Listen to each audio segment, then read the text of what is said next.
Tinanggihan kami ng gobyerno at pinagkakamiring Hari Herodes.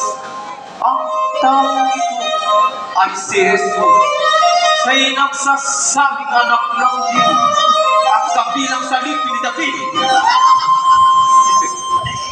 Ito pala si Jesus. Sa wakas ay nakita ka lang.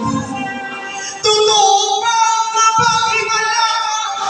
Kung gano'n, kaya mo gumawa ng himala para sa madali, kaya kang pawalan sa isang sakla. Nakita na talagang magtapang ang tao.